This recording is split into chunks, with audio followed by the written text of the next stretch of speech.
kita lebih fokus ke latihan-latihannya. Kita akan bahas berbagai macam latihan, berbagai macam tipe soal, biar kalian lebih terbiasa. Oke, Ibu masih nunggu. 1, 2, 3, 4, 5, 6. 9 belum menyalakan kamera, silakan. Kelas 12 2, 35 siswa kalau nggak salah ya? Iya Bu, udah 35. Oke, 35. Di sini 35-nya sama Ibu. Berarti ada yang nggak masuk? Siapa yang nggak masuk? Kurang 1 nih. Kurang 1 orang. Tadi kalian pas masuk ngisi media belajar nggak? Presensinya diisi? Isi ya, Ibu nanti ngambilnya dari situ. Jadi harusnya kelihatan kurang 1-nya siapa. Sudah siap? Sudah menyalakan kameranya? Oke, semangat ya. Nanti habis belajar fisika sama Ibu, nanti kalian ketemu lagi sama kakak-kakak kelas kalian.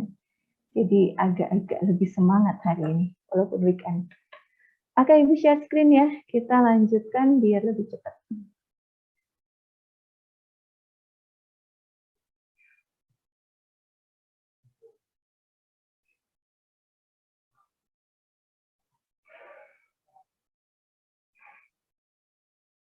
Oke.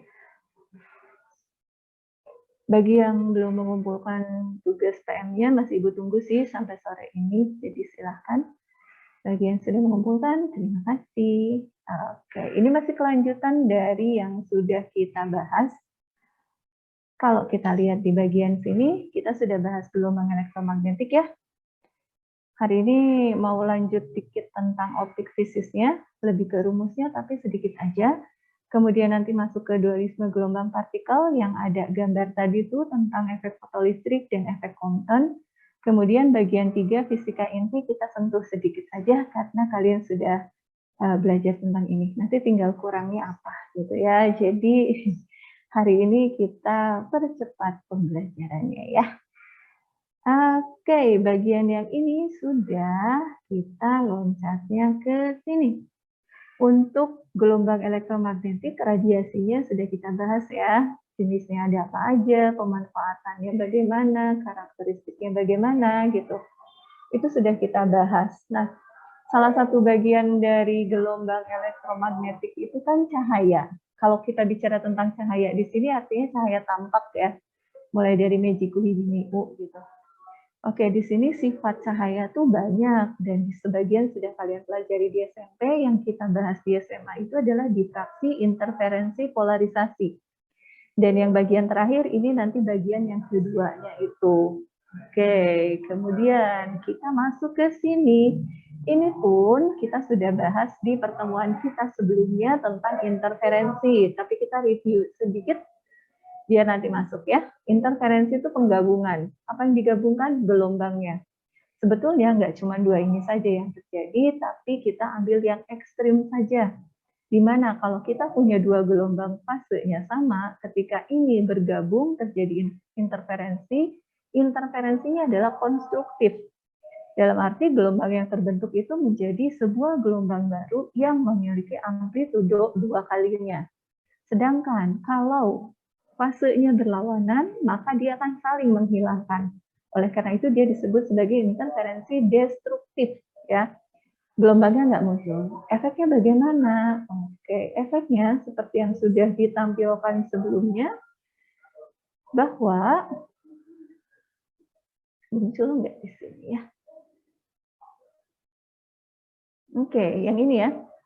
Akan muncul gelap terang seperti ini. Ini yang terang itu terjadi karena ada interferensi konstruktif dan pola gelapnya itu karena interferensi destruktif. Terang konstruktif, gelap destruktif. Oke, kalau ini baru visualisasinya, sekarang kita coba masuk ke matematisnya. Bagaimana kita melihat ada nggak sih hubungan antara cahaya yang digunakan, kemudian celah yang kita punya, kemudian berapa jauh kita menempatkan celah tersebut ke layar. Ternyata ketiga-tiganya berpengaruh. Pengaruhnya terhadap apa? Terhadap tampilan di layar ini. Misalkan nih ya, Untuk yang pertama, kita hanya mengubah cahayanya. Mengubah cahaya artinya kita ubah adalah panjang gelombangnya. Yang tadinya ungu, sekarang kita ubah jadi kuning. Berarti panjang gelombangnya kita perbesar. Efeknya bagaimana kita bandingkan dengan yang ungu tadi? Oke, apa yang terlihat? Pitanya jadi lebih lebar ya.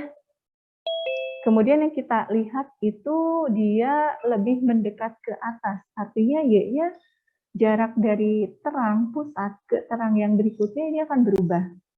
Kalau begitu, ada hubungan antara panjang gelombang dengan berapa sih jarak antara satu pola dengan pola berikutnya. Kemudian apalagi yang bisa kita lihat?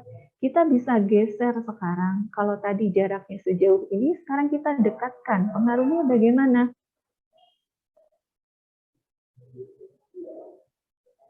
Oke, sekarang terlihat seperti itu. Ternyata dia juga berubah, ya. Berarti ada perbedaan dong. Nah, sekarang perbedaannya inilah yang diberikan oleh persamaan yang akan kita bahas sekarang. Eksperimennya sendiri ini disebut sebagai percobaan yang nulisnya kayak yang muda gitu ya. YUNG. Nah, bagaimana, apa yang bisa kita pelajari dari sini? Tadi kita lihat apa sih hubungan antara panjang gelombang, kemudian jaraknya, kemudian posisinya gitu ya. Nah, kalau di sini kita punyanya pola terang, berarti dia konstruktif ya, interferensi konstruktif, maka hubungannya seperti ini. D, Y per L sama dengan N kali lambda. D-nya apa? D-nya adalah jarak antara kedua celah. Y-nya apa? Y-nya adalah jarak dari terang pusat ke terang yang lain. Ya, ini untuk pola terang. Ini adalah Y-nya. YT, Ibu tulis YT, Y terang. Oke. Kemudian L-nya apa? L-nya adalah jarak dari celah ke layar. Lantas N-nya di sini apa? N-nya ini adalah dia pola yang keberapa? Karena dia munculnya berulang, periodik terus, gelap terang, gelap terang, gelap terang. Kalau misalnya katakanlah terang ketiga, berarti N-nya adalah 3, gitu ya. Nah, itu untuk yang pola terangnya. Kalau untuk pola yang gelapnya bagaimana? Kalau untuk gelapnya kita pakai DY per L sama dengan N dikurangi setengah kali lambda. Jadi yang ini kelipatan dari lambda, kalau yang ini kelipatan ganjilnya, ya.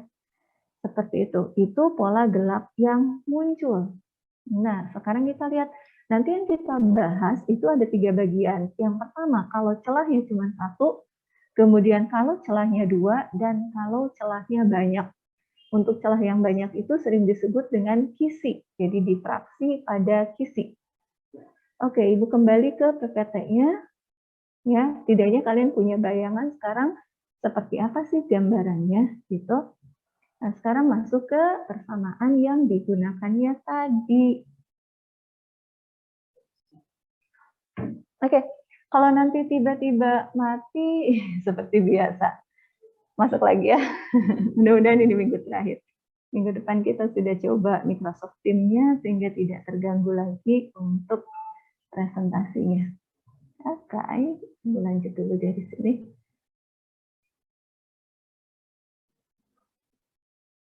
Nah, ini yang tadi pola yang kebentuknya, gelap terang seperti ini.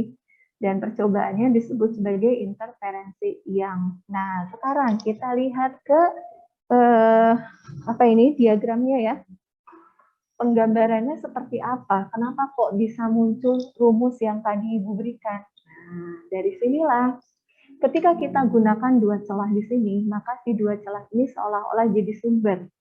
Kita punya 2 sumber, kemudian kita ingin melihat ke 1 titik. Maka 1 titik ini dia paduan dari 2 buah cahaya tersebut. Yang ketika sampai di titik ini, di titik P itu ada 2 kemungkinan. Yang pertama adalah dua-duanya maksimum, yang kedua yang pertama dua-duanya maksimum, atau yang kedua yang satu maksimum, yang satu minimum, berlawanan fase. Bisa sefase, bisa berlawanan fase. Kalau sampai di titik P itu sefase, maka munculnya pola terang. Kalau sampai di titik P itu berlawanan fase, maka munculnya adalah pola gelap. Kenapa bisa ada perbedaan seperti itu? Kalian lihat lintasan yang ditempuh oleh cahaya, baik itu yang atas dan yang bawah, itu kan nggak sama jauhnya, ya. Yang bawah lebih jauh, berarti ada perbedaan, ada selisih. Berapa besar selisihnya? Nah, ini yang disebut dengan D sin theta. Karena D itu kan jarak antara kedua celah. Sudutnya yang mana? Ini adalah θ-nya. Berarti selisihnya adalah D sin theta. Oke. Nah, D sin theta ini dia bisa bernilai N kali lambda kalau interferensinya maksimum. Dan D sin theta sama dengan M minus setengah lambda kalau interferensinya minimum. Atau di situ muncul pola gelap. Sekarang kok bisa jadi Y per L gitu ya? Nah, karena theta di sini nilainya sangat kecil, maka ketika tetanya kecil, sin tetanya bisa didekati dengan Y per L. Maka persamaan kita akan jadi dy per L sama dengan N lambda untuk interferensi maksimum, atau dy per L sama dengan N minus setengah dikalikan lambda untuk interferensi minimum. Oke, itu untuk dua celah. Sekarang kita lihat untuk yang, oh ya, ini masih dua celah ya. Cuman kalau tadi itu adalah posisi terang atau gelap ke berapa. Seringkali kita ditanyakan berapa sih jarak antara terang yang berdekatan atau enggak jarak antara dua gelap berdekatan atau jarak dari gelap ke terang, bagaimana cara menentukannya? Itu sebetulnya selisih ya kayak tadi. Jadi kita tentukan selisih dari dua buah lintasan. Misalnya, kita ingin menentukan dari berapa sih pola gelap, pola terang yang berdekatan. Kita ambil aja deh yang N-nya berdekatan 1 dan 2 gitu ya. Maka kita cari Y2 itu sama dengan, karena dy per L sama dengan N lambda, maka Y-nya adalah N lambda L dibagi D. Ya. Jadi kalau Y2 tinggal kita ganti N-nya dengan 2, Y-nya 1 kita ganti N-nya dengan 1. Nah, selisihnya inilah kita dapat lambda L per D. Ini apa sih? Ini adalah jarak antara dua terang berdekatan. Kalau kalian gunakan rumus untuk yang gelap, itu pun akan didapat rumus yang sama. Jadi delta Y yang ini bisa kalian gunakan untuk pola gelap yang berdekatan ataupun untuk pola terang yang berdekatan. Oke, bagaimana kalau mau menentukan jarak antara pita terang dan pita gelap yang berdekatan? Berarti kan kalau misalnya ini terang, di tengahnya gelap ya. Nah, ini tuh setengahnya, jarak dari terang ke terang. Berarti ini untuk menentukan terang dan gelap yang berdekatan itu adalah setengahnya dari lambda L per D. Gitu. Oke, soalnya di belakang ya. Kita lanjut dulu. Sekarang kalau difraksi pada cahaya tunggal. Nah, grafiknya masih begini, diagramnya masih begini. Sekarang yang muncul adalah, kalian lihat persamaannya sama yang tadi ya. Jadi sengaja ibu kotakin nih, biar kalian punya, oh iya, rumusnya sama. dy per L sama dengan N lambda. Bedanya apa? Bedanya, kalau tadi rumus yang ini untuk pola terang, kalau pada celah tunggal, ini untuk pola gelap. Kenapa seperti itu? Pada difraksi celah tunggal, kita lebih banyak menggunakan pola gelapnya. Karena kalau pada difraksi cahaya itu, bagian pusatnya itu dia lebar sekali, ya. Terang pusatnya tuh lebar sekali dibandingkan dengan terang-terang sesudahnya. Tapi jarak antara gelap-gelapnya itu lebih konsisten, dia lebih konstan. Maka kita lebih banyak menggunakan untuk pola gelap pada difraksi cahaya. Tapi rumusnya sama dengan pola terang pada celah yang ganda. Oke? Nah, berikutnya kita menggunakan kisi difraksi. Apa itu kisi difraksi? Kalau kisi difraksi itu, di sini kita menggunakan celahnya banyak, lubangnya banyak. Jadi dalam 1 cm itu bisa ada sekitar 1000, 2000 celah gitu ya. Nggak kelihatan, jadi kita hanya ngelihatnya itu biasa aja gelap, padahal di situ sudah dibuat ruling. Apa tuh ruling? Goresan-goresan di situ ya. Rumus yang digunakannya juga sama kayak celah ganda, dy per L sama dengan N lambda. Jadi kita pakai 3 rumus yang sama untuk 3 peristiwa ini. Tapi ada catatan di masing-masingnya ya. Nah, untuk kisi difraksi ini apa yang berbeda dengan yang celah ganda? Yaitu di D-nya. D di sini ini bukan jarak antara, ya sebetulnya ini jarak antara dua celah yang berdekatan, tapi ini kita punya nama lain, yaitu kita sebut sebagai tetapan kisi. Berapa besar sih tetapan kisi? Itu bisa kita dapat dari 1/n. Oke, katakanlah kita punya sebuah kisi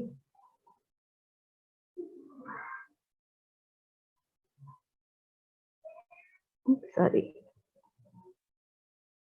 Ini remaining time-nya berapa lama lagi? Masih lama?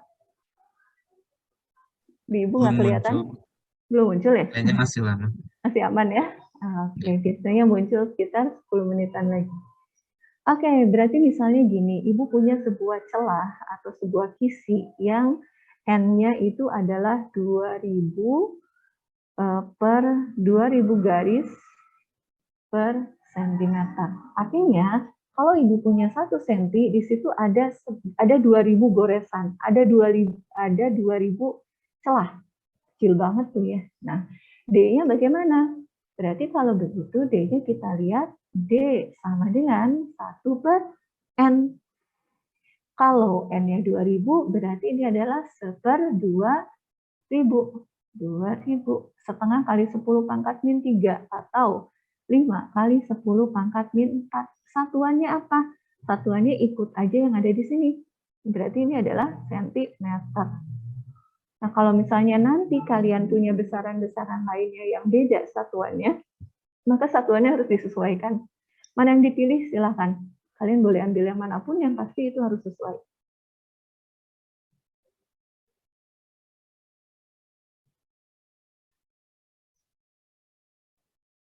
Ya, oke, seperti itu ya. Nanti kalau misalnya udah dapat D-nya, nah biasa kita gunakan D/L sama dengan N lambda. Oke, kita lihat satu soal saja untuk mewakili soal kita. Untuk mewakili materi kita, lihat yang pertama nih. Ini kebetulan percobaannya adalah percobaan yang, berarti dia pakai kisi yang double ya. Kok kisi? Celah ganda maksudnya. Oke, pada percobaan yang, kalau jarak antara dua celah sempit 0,25 mm, jarak antara dua celah itu kan D ya, 0,25 mm. Jarak celah ke layar 1 meter. Jarak celah ke layar itu adalah L. Ternyata pada layar timbul pola gelap terang dengan jarak garis gelap pertama ke pusat pola di layar itu 3 mm. Berarti ini apanya? Ini adalah Y-nya. Berapa besar Y? Y 3 mm. Y apa? Y di sini adalah jarak dari gelap pertama, berarti YG ya. Y gelap ke 1. Ibu tulisnya YG 1. Tentukan, nah, berapa besar sih panjang gelombang yang digunakan? Berarti kita cari lambdanya. Berapa jarak garis terang ketiga ke garis gelap pertama? Berarti yang kita cari adalah delta Y. Delta Y yang mana? Yaitu Y dari terang ketiga dikurangi Y dari gelap ke 1. Seperti itu. Oke, sekarang kita lihat apa yang kita ketahui. DL dan Y, tiga-tiganya kalau kalian lihat satuannya itu adalah satuan panjang. Tapi satuannya beda-beda. Ada yang milimeter, ada yang meter. Berarti kita harus sesuaikan. Mau mengganti kemana? Mau ganti ke mili boleh, mau ganti ke meter boleh. Tapi Ibu ambil SI aja ya. Kita pakai meter aja. Kalau begitu, yang D-nya adalah 0,25 kali 10 pangkat min 3 meter. Oke? L-nya 1 meter dan Y gelap satunya berarti 3 mm. 3 kali 10 pangkat min 3 meter. Nah, bisalah kita sekarang masuk pola gelap. Kalau pola gelap berarti persamaan yang kita punya adalah D per L sama dengan N dikurangi setengah dikalikan lambda. Kita pakai yang ini. Oke? Besarannya ada semua, kecuali besaran yang akan kita cari, yaitu lambda. Oke, kita masukkan. D-nya itu adalah 0,25 kali 10 pangkat min 3. Tulisannya jelas apa burem? Jelas, Bu. Aman ya? Oke, kalau Aman. tiba-tiba dia buram kasih tahu. Y-nya 3 mili, 3 kali 10 pangkat min 3 dibagi L. L-nya kebetulan 1 meter, gampang. Dikalikan N min setengah. N-nya dari mana? Karena dia gelap ke 1, maka N-nya adalah 1. Dikurangi setengah, dikalikan lambda yang mau kita cari. Ya, 0,25 seperempat kali 3. 3 per 4 kali 10 pangkat min 3, 10 pangkat min 3, 10 pangkat min 6. Sama dengan setengah lambda. Maka kita dapat lambdanya 2 kali 3 per 4 itu adalah 1,5 kali 10 pangkat min 6 meter. Berarti ini bisa dinyatakan dalam mikrometer. Lambdanya mikrometer. 1,5 mikrometer. Nah, untuk panjang gelombang dari cahaya, nanti kalian banyak ketemu dengan satuan ada nanometer, ada angstrom gitu ya. Ini jangan kaget, kita seringkali untuk cahaya itu ordernya memang di 10 pangkat min 9, 10 pangkat min 10, itu kecil sekali ya. Jadi 1 nanometer kalau diingat kembali ini adalah 10 pangkat min 9 meter. Sedangkan 1 angstrom itu adalah 10 pangkat min 10 meter. Oke? Ini kalau kita bahas tentang cahaya. Dapatlah nih bagian yang A, besar panjang gelombang yang digunakan.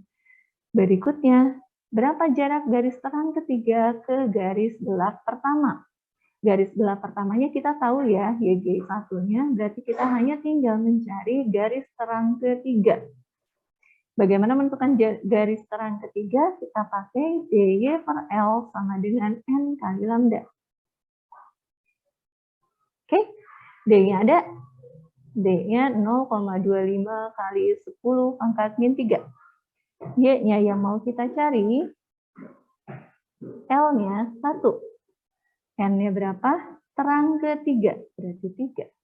Dikalikan dengan lambda. Lambdanya udah dapet ya, tadi 1,5 kali 10 pangkat min 6. 1,5 kali 10 pangkat min 6. Nah, dapatlah Y-nya. 3 kali 1,5. 3 kali 1,5, 4,5 kali 10 pangkat min 6. Ini dibagi sama seperempat, berarti dikali 4. 4,5 kali 4 berarti 9 kali 2, 18 ya. 18 kali 10 pangkat, ini min 3, ini min 6, berarti 10 pangkat min 3. Satuannya apa? Meter. Nah, karena yang awal kita sudah punya mili, ya udah ini boleh diubah ke mili. Jadi 18 milimeter. Y berapa ini tadi? Ini Y terang ketiga. Berarti kita bisa menentukan sekarang delta Y-nya. Y terang ketiga dikurangi dengan Y gelap ke 1. Y terang ketiganya 18, Y gelap ke 1-nya itu adalah 3. Kita dapat 18 min 3, 15 kali 10 pangkat min 3. Oke, itu udah dalam mili ya. Ya udah, nggak usah pakai pangkat kalau begitu. Kita pakai 15. Satuannya adalah milimeter. Oke, gitu ya. Itu contoh untuk soal percobaan yang. Oke, sebentar.